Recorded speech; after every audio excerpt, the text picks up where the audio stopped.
Gang Territory, Chapter 5, Part 1, Brace's Bryce. My aunt left for her office at 7:45. "Do the breakfast dishes, weed the front flower beds before you leave for school, and don't forget to lock the back door." She slammed the self-locking front door behind her and left me alone to face the day. The immediate problem was how to get into school without being set upon by the slug and his cronies. I had already devised a plan over breakfast, now to put it into effect.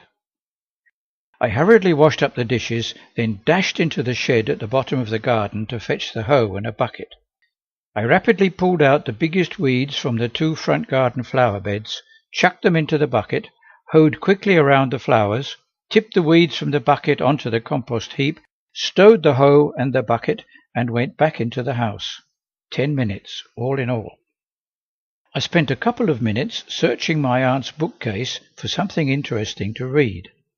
I found nothing with stories or pictures, so I took a book with the title, Why Men Fight. I thought it might explain to me why we were at war. I then took the kitchen scissors, cut off about 30 inches from the ball of string in the pantry, and stuffed the string in my pocket. I replaced the scissors. The string was essential for my plan. I slipped out of the back door, locked it carefully behind me, and set off in the direction of the school. It was still very early. During the night, I had had an idea how I could avoid the slug.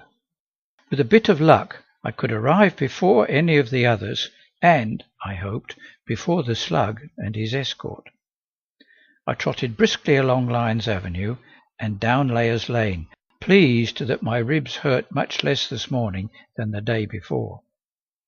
At Ma Jennings' corner shop there was a boy just coming out. I recognized him as being in my class, but I didn't know his name. "Hello," I said. "I saw you in class yesterday. What's your name?"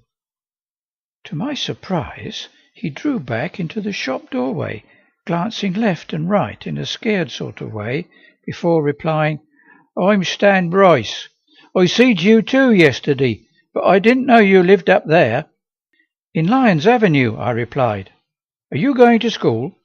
"No, it's too early. I'm shopping for my ma. Got to go. See you in class." He took off like the wind up Peppermill Lane, away from the direction of the school, as though the hounds of hell were at his heels. I looked around, wondering what he could be so scared of. Seeing nothing more frightening than a large blue cat yawning in the shop window, I decided that he was just a bit touched, and continued on my way. I soon arrived at the bridge over the river.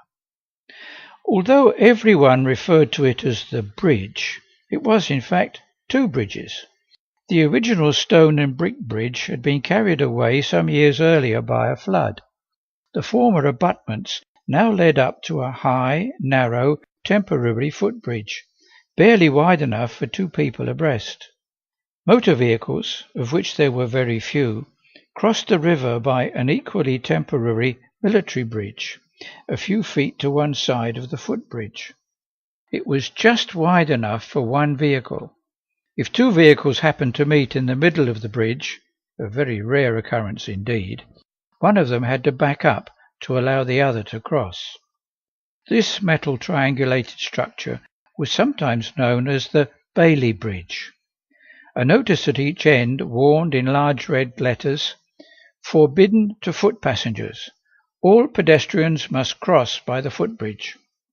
I crossed the river with a clear conscience by the footbridge, turned left into Shipyard, went into the churchyard, turned right, and skirted the wall I had followed the previous evening.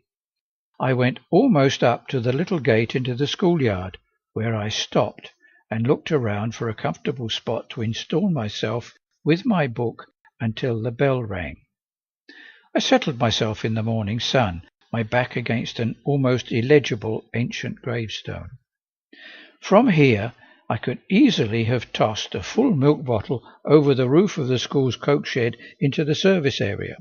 I could also see one of the faces of the school clock. It showed 8:38.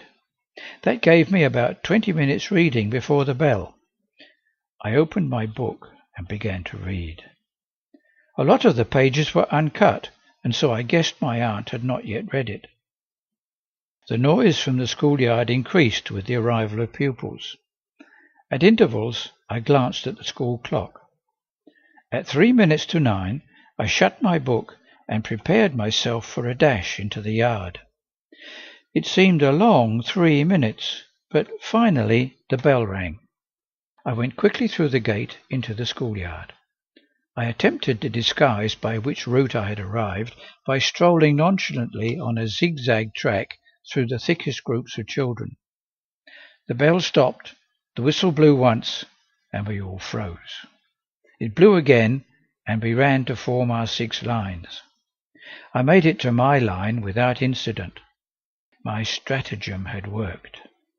Several children, including the slug, looked at me in surprise, as though wondering where I had suddenly come from.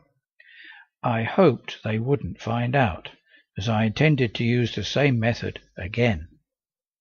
The third whistle blew, and we began to file tidily through the porch into our respective schoolrooms. Huffy gave us permission to sit. We sat, and I placed my book on the desk in front of me. Huffy came over, glanced at it, and said, "Personal books must be placed on the shelf under the desk. They are not to be read in class." I was reaching for it to carry out her instruction when she gave a kind of start and bent down quickly to look at the cover. Then she stood up and stared at me with a very strange, wide-eyed expression on her face. It's the kind of expression I might have had if I had suddenly discovered a new and strange sort of insect I had never seen before. "You read Russell?" she exclaimed. "Where did you get this book?" She picked it up to examine it closely. I was surprised at her interest. "It's one of my aunt's. I've only just started it. There's no real story, and it's a bit hard to follow, but some of the ideas are quite interesting. The author says war is caused by private ownership of property. Do the Germans want to invade us to take away our property?" Huffy seemed a bit shaken. It took a moment for her to recover her poise. "Something like that," she said at last, and handed back the book. "Well, put it away now. I'm going to call the roll." She began to call the names, and I noticed that of Stanley Bryce. Molly took advantage of the roll call to nudge me. "What's the book?" she whispered. I reached surreptitiously under the desk and slid it, hidden at lap level, across to her. She glanced through the pages, made a little moo of disgust, whispered, "No pictures," and passed it back to me. Roll call ended. Huffy called for volunteers for milk monitor. I immediately put up my hand and looked around for golf ball, but he was staring doggedly into his lap. Winifred had her hand up. To my delight, she and I were selected. At 10:20, just like the day before, Huffy said, "Right, milk monitors, you can leave now. The number is 28. 28, repeated Winifred, and we left the room. As soon as we were outside and the door closed, Winifred whispered to me angrily, "Where were you hiding before school this morning? I had an urgent message for you, and you weren't around."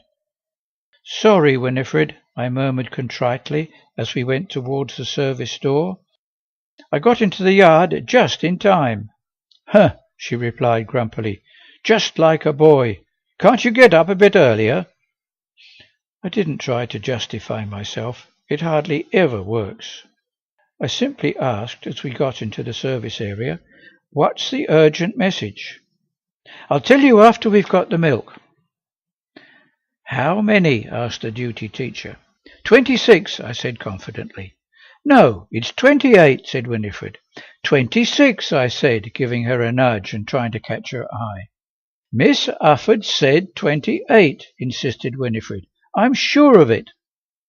"Make up your minds," said the duty teacher irritably. "Is it 28 or 26? "I think we need 26, I said, "but I may be wrong. Could you give us 28? Then, if I'm wrong, nobody will miss out. If I'm right, we'll bring back 2 full ones. Will that be all right?" "All right," said the duty teacher, "but next time make sure you get the number right." "What are you playing at?" demanded Winifred as soon as we were out of earshot of the duty teacher. "You know perfectly well the number's 28. It always is, unless somebody's away." "But I don't like milk. Neither does Golf Ball." Winifred looked at me sternly over her charged crate of milk bottles. "I see," she said evenly. "Well, I don't like cheats, and I don't like liars." She dumped her crate down on the table with a crash and tossed her head. "You and Golf Ball will drink your milk today, whether you like it or not." I began to realize what Bill Bates and the street gang were up against in Winifred. I decided to capitulate. I didn't want to lose her friendship, particularly since we had to have dinner together every day. "Okay, Winifred, you win. I'll drink my milk," I said soothingly. "Now, what's this urgent message you've got?" Winifred smiled at me. She wanted to be friends too. "You can call me Winnie if you like. Only my very best friends are allowed to call me Winnie." "Thank you, Winnie. I really like that. Now, what's this urgent message about?" Just then the bell rang, and we became very busy handing out the milk. Golf Ball made a sour face as Winifred handed him his bottle. He looked at me quizzically. I shrugged my shoulders in a hopeless gesture. "I did try," I said. Retaining his cooperation could be important. After the rush, I returned to the question of the urgent message. "So, Winnie, what's so urgent?" "It's just that at the dinner break I've got to go on an errand for my mother. I can't have dinner with you today. I've got to go in the other direction. My mum's expecting you, though, so don't be late like yesterday." This was serious news. I'd been counting on Winnie's company to get through the gauntlet of the street gang's sentries. This needed thinking about, and the morning break was nearly over. There was also another urgent matter to take care of. "Winnie, I've got to go to the boys' privy a moment," I said apologetically. "I'll be right back." The most pressing part of the matter dealt with, I took the piece of string out of my pocket and carefully measured the height of the wall. It was 2 full string lengths and a bit. I tied a knot in the string to indicate the length of the bit and stuffed it back in my pocket. I returned to Winifred as fast as I could and arrived a little before the end of the break. The bell sounded and the children started handing back their empty bottles. When they had all filed into the classroom, there was 1 full bottle left over. Mine. I reached for it in order to open the cap, to poke in the straw. But Winnie took it from my hand. "Neither of us had the number right," she pronounced, to my astonishment. "The right number was 27. I looked swiftly up and down the corridor, then leaned over to kiss her. "You're a real friend, Winnie," I said warmly. Back in class, I began to muse over the problem of how to get to Mrs. King's house without being caught in the street gang shenanigans. Behind her house were the allotments. Was there a way through there? But the allotments were private. Even so, Winnie had said that they had mostly been turned over to growing potatoes. Was there a way round to the other side of the allotments, and if so, was there a way in? I was interrupted in my musings by the shadow of Huffy falling across my face. She had come silently up to my desk and now stood between me and the light, looking down at me. "Are we all allowed to share your profound thoughts, or are your musings strictly private?" she asked sarcastically. I came crashing rudely back to the here and now. "Oh, sorry, Miss Ufford," I stammered. "What was the question?" The class broke into delighted laughter. I hated sarcasm, and I hated being laughed at when I didn't know the cause. "You were dreaming again, young man. In my class, I want the pupils to be present, not somewhere over the moon. If you're not going to pay attention, I may have to take measures that ensure that you do. Is my meaning clear?" I decided to try a gamble. If it didn't work out, I'd be no worse off. If it did, I'd have learned something useful. "Sorry, miss," I said with genuine contrition. "I really do want to pay attention. It's just that I have a problem, and I don't know how to solve it." "A problem?" queried Huffy. "Well, perhaps if you share your problem with us, we can solve it for you, and then you'll be free to attend to the lesson." "Oh, yes, please, miss," I said, with an enthusiasm that was not altogether pretended. "You see, I'm new here, and I don't yet know my way around. I've got an errand to run for my aunt. I've got to go to the top end of the street, and she said there was a short cut between the street and the river. But since I'd never been there, I don't know how to find the short cut." Nearly all the hands in the class shot up, including Molly's. "Right, Molly," said Huffy. "Tell us about this short cut." "It's Watermill Lane, miss," said Molly brightly. "It starts just across the road from the school gate. Instead of crossing the bridge, you turn left, go past the wool shop and then the mill. From there it can be rather muddy in the winter, but it'll be dry today. It goes up past the allotments on the left, and comes out nearly opposite Mr. Hibbard's general store." "Thank you, Molly. That was a very clear description," said Huffy. She obviously also knew Watermill Lane.